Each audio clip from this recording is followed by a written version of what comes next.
A pleasure to meet all at last, and welcome back to films I should have talked about years ago. And so now, what we're going to do is we're going to talk about something that's rather spooky.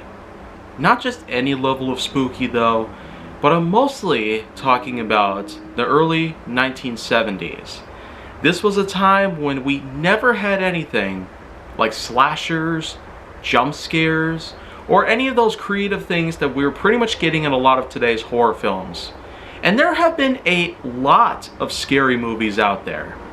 Not to be confused with the Scary Movie series, which is still ongoing, and there could be another sequel down the line, but this whole year alone, we've had the likes of such films Smile, Barbarian, Nope, which, if you remember, I talked about that as a bonus episode. You probably get the idea that these days, horror films are left and right and center. But in 1971, an idea that nobody would have ever thought of, the usage of our own American automaker machines. 1971's Duel pretty much brought on the classic game of cat and mouse. Potential killer versus innocent victim. A large desert highway. A huge location that is not so inhabited by people. A 1971 Plymouth versus a 1955 Peterbilt. These two vehicles put together simply do make for a duo of terrifying facade and fear beyond all means. The two of these are simply some of the most iconic things that you'd ever find in a horror film. This was certainly a predecessor to Stephen King's Christine, for example. But the thing is, these were not sentient beings. These were just actual machines operated by human characters. The film itself stars Dennis Weaver, a guy known as David Mann, who is basically driving along on the highway inside his red Plymouth, attempting to get a few things situated with his work. Oftentimes he would check back with his family and also get a few things done here and there as a way to avoid any sort of trouble down the line. Unfortunately, in doing so, he goes down the road and at one point comes across a large Peterbilt tanker truck. And this was not just any Peterbilt tanker truck. This was the classic 1955 Peterbilt 281. A high, battered, and damaged look certainly gave quite a scary feeling to this thing. It was such a massive, powerful machine back in the mid-50s, up until the mid-60s. So the 281 had a pretty big production run and certainly panned out pretty well. In terms of business, it definitely was able to haul tons and tons of things, including fuel and foods of all sorts that it could possibly get. Trailers that could haul tons worth of cargo, and this Peterbilt had such a massive, powerful diesel engine that could allow it to do anything on the roads, making it much more powerful than your average vehicle. But as for the Plymouth, it's the classic Valiant sedan, which of course is not at all as powerful as a Peterbilt 281. However, what David Mann did not realize is that this truck basically had a driver who was more than just any typical person on the road that we've seen these days. He was one of those people who would drive on the road recklessly, play games with other drivers, and do all sorts of manipulation as a way to basically intimidate them.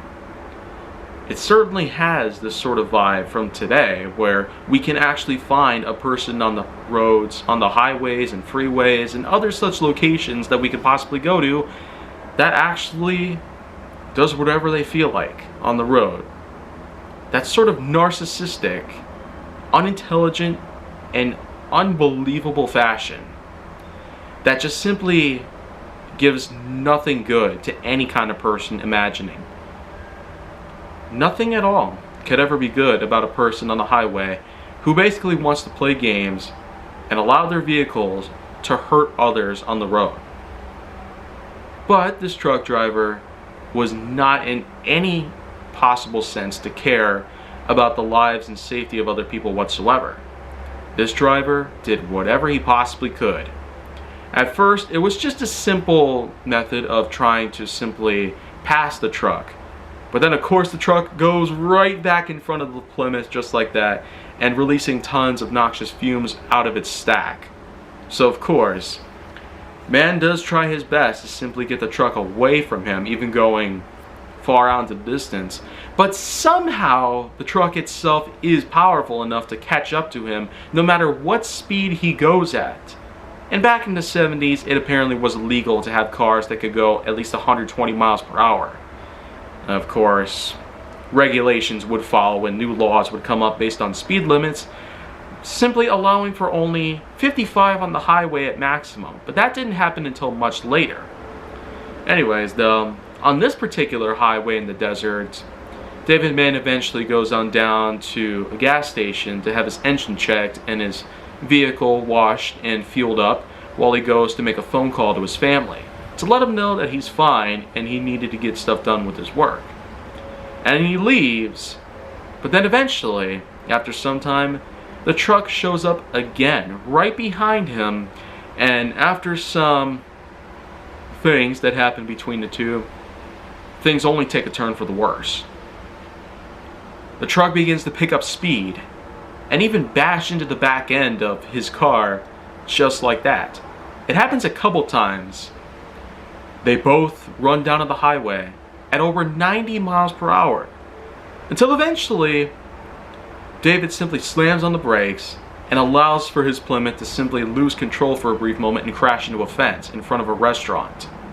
A few bystanders come by to check on him to ensure that he's fine, and as for the truck, it manages to slip away from him, even when he runs after it on his own feet.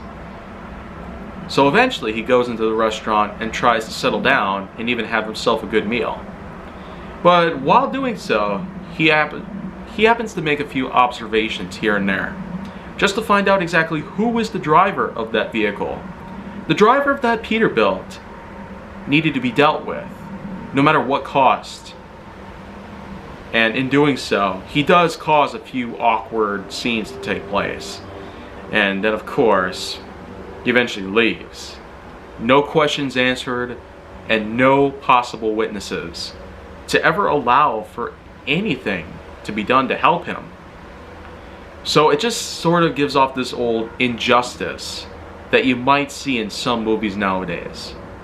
There can never be any possible reason for a person to let somebody who is in fact being chased and terrorized by some trucker out on the highway to just simply be manipulated and taken advantage of this whole time. Nothing like this could ever happen today. If a trucker were to simply bother somebody on the road for excessive amounts of time and play games with him and manipulate him and just bash him around like a pinball in a pinball machine, there's definitely a good chance the trucker would get into a lot of legal trouble for any of this sort of stuff. But back in the 70s, this was not as common. Not even close to what we have today. Anyways, more of these confrontations continue. They eventually both stop at a railroad track where a train is passing through, and the truck actually goes as far as to push the Plymouth to the train itself. It literally bumps right into the back bumper and just starts pushing it slowly towards the moving freight train. As if that's not crazy enough, when they both get out of there, it's just some more chasing and some more speeding down the roads, some loss of control and all that good stuff. David also happens to go to somebody's place, an animal collector, whom, by the way, if you've seen my review on Silver Streak, you'd probably know that this exact actor was also in this movie. This was a few years before Silver Streak, of course, so the fact that she makes an appearance in both of these movies was pretty awesome, to say the least. But anyways, her animal collection is basically torn wide apart after the truck eventually makes a U-turn around and actually smashes a phone booth that David tries to use to call the police, trying to report exactly what's happening out there. Eventually he gets back in, tries to lead the truck away from the animal collector. Snakes, spiders, and all that good stuff is basically just all over the place. So, and then of course, other moments pop up, including David trying to help a school bus, and then of course there was a moment where a couple in a wagon show up, and he tries to convince them that he should go to a telephone booth immediately to find another way to contact for help. But apparently they just speed off, and the couple actually manages to get past the truck. Unfortunately, when David himself goes past the truck, he's stopped. So he basically just tries whatever he possibly can. Nothing really works all too well. But it does come down to this one bit right here. Of course, you remember he stopped at a gas station, of course. The person who was operating the vehicle, checking on it, the engine and whatnot, found that a radiator hose needed to be replaced. Because back in the day, radiators were very common in cars. These days, high advances in cooling technology did allow for more electrifying circulation of cool air. So we didn't really have the need for radiation of any kind. Radiators of any sorts weren't really necessary by this point. But of course, in this scene, this one scene in particular, both the Plymouth and the Peterbilt are going uphill, and the Plymouth shows signs of overheating. The radiator hose is leaking really badly, and the temperature gauge fills all the way up to 300 degrees plus, which is bad news for the engine in the Plymouth itself. But after some fiddling around, after some huge heated fear and heightened senses and all that other stuff, the Plymouth eventually goes over the summit. A sign basically says that trucks should stay in low gear. But one could only imagine a truck driver could be so stupid behind the wheel, so concentrated on his victim, that he doesn't care about what happens to his own personal safety. That's just what makes him even more dangerous in this exact situation. But then of course, the one final moment between the two, David himself finds a cliff nearby and actually manages to allow his vehicle to smash into the front of the Peterbilt. A large fire breaks out, causing the driver to not see anything up ahead, but then eventually when he does get the chance to see what's up ahead, the cliffside is right in front of him and he cannot stop the truck in time, allowing it to plummet over the edge and crash. It's completely destroyed. It's kind of strange how the fuel inside the tank itself didn't actually ignite. It would have made for a pretty epic scene, an epic fire of some sorts. Any way you look at it though, this is pretty much what you get. There wasn't that big of a budget that happened here, and this was in fact one of the very first projects that Steven Spielberg himself had directed. This was many years before the likes of Close Encounters, E.T., Jurassic Park.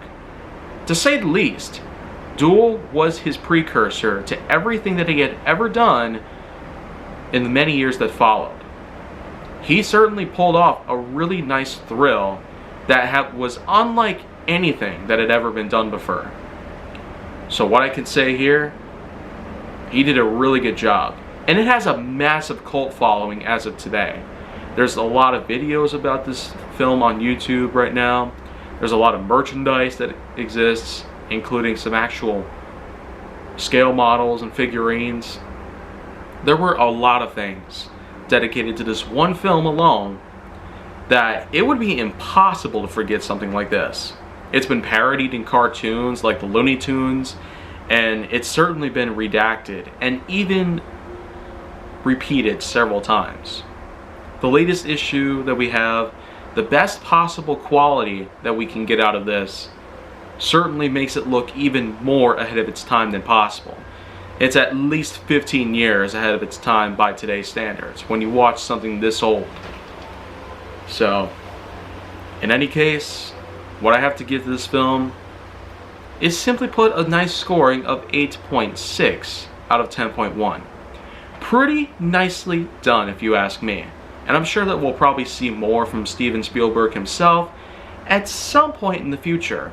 Until then though, who really knows what we'll expect from him. In any case, this is just my take on this film, and I'm sure a lot of you might have similar feelings. But if you want to see more, go down to my channel, then make sure that you like, subscribe, comment, follow me on social media, and stay on the Hollywood side.